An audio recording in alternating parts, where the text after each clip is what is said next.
Bonjour et bienvenue chers Alformers dans cette vidéo où l'on va pouvoir découvrir ensemble comment pouvoir mettre en place des proxys HTTP grâce à notre périphérique Wi-Fi Pineapple. Sans plus tarder, le plan de la présentation est le suivant. Donc tout d'abord, nous allons commencer par une petite introduction suivie par un lab où on va pouvoir découvrir toute la puissance de cette attaque au niveau de notre lab. Donc l'attaque de type proxy HTTP nous permettra tout simplement de pouvoir effectuer en quelque sorte une attaque de type man in the middle, c'est-à-dire homme du milieu. La seule différence est qu'on va pas juste intercepter le trafic, mais on va l'intercepter, le modifier grâce à notre proxy. Dans notre cas, on va injecter du code HTML ou JavaScript au niveau des pages que l'utilisateur va demander et on va retourner le tout à l'utilisateur. L'objectif ici est de pouvoir donc injecter des scripts malicieux comme des keyloggers, des shells ou des shells JavaScript comme BIF et ainsi de suite. On peut vraiment donc injecter tout et n'importe quoi au niveau de sites, bien sûr toujours, ou de plateformes en HTTP. Et généralement, même si la plateforme est en HTTPS, et si le basculement est possible en HTTP sur quelques plateformes, la chose est effectuée, c'est-à-dire le basculement automatiquement sur notre Wi-Fi Pineapple.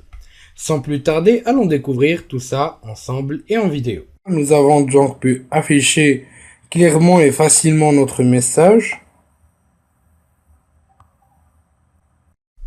Une fois au niveau de notre interface web, nous allons donc nous diriger vers Manage Modules et récupérer l'ensemble des modules qui nous intéressent.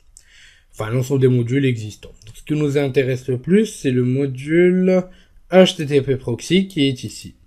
Je vais donc lancer l'installation de ce dernier. Et à partir de là, vous vous dirigez vers le module en cliquant dessus. C'est-à-dire notre module HTTP Proxy. Et là, vous avez le choix. Donc, comme vous pouvez le voir, on a le code HTML à injecter. La page de réponse si vous en avez besoin. Donc lorsqu'il y a un formulaire comme ici. Donc là, c'est un formulaire où l'on va forcer l'utilisateur à pouvoir fournir son nom d'utilisateur et mot de passe. Vous pouvez juste simplement injecter des scripts donc en JavaScript et ça peut être aussi des éléments déjà existants comme un keylogger qui va pouvoir être injecté.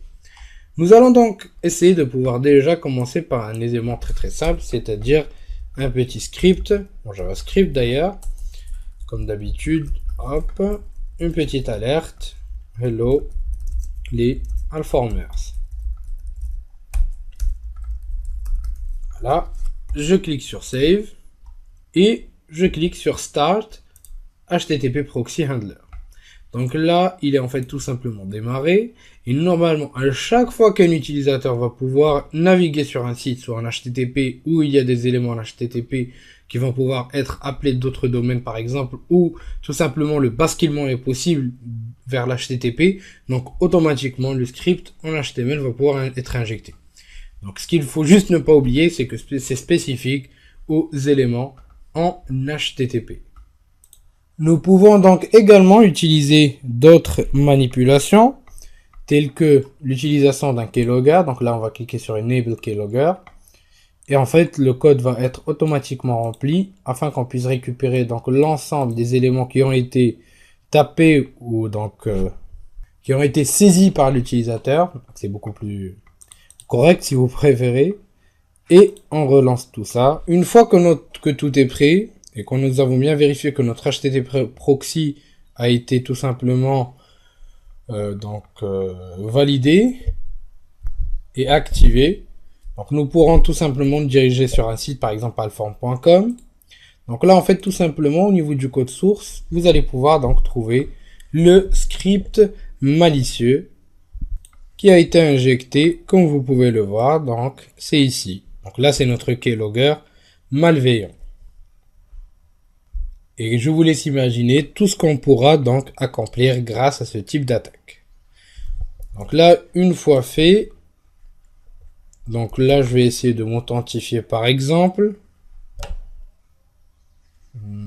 Ma connexion internet n'est pas de ce qu'il y a de meilleur ces temps-ci. Donc là, je vais utiliser par exemple conf.h et comme mot de passe Maestro en guise d'exemple.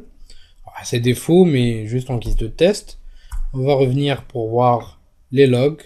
Et là, comme vous pouvez le voir, nous avons le nom d'utilisateur et le mot de passe utilisé. Donc bien sûr, il faut aussi savoir que vous pouvez vraiment aller beaucoup plus loin grâce à ce type d'attaque. Donc ça peut vraiment donner suite à des vrais use cases très très intéressants que je vous laisserai découvrir par la suite. Donc nous verrons aussi au niveau de d'autres formations qui vont pouvoir être beaucoup plus pratiques. Donc c'est des formations beaucoup plus orientées cas de pentest réel. Comment on peut donc manipuler un ensemble d'éléments, une combinaison de logique et de physique pour établir des attaques extrêmement pointues. Je vous dis merci de votre suivi et à la prochaine vidéo sur Alpha.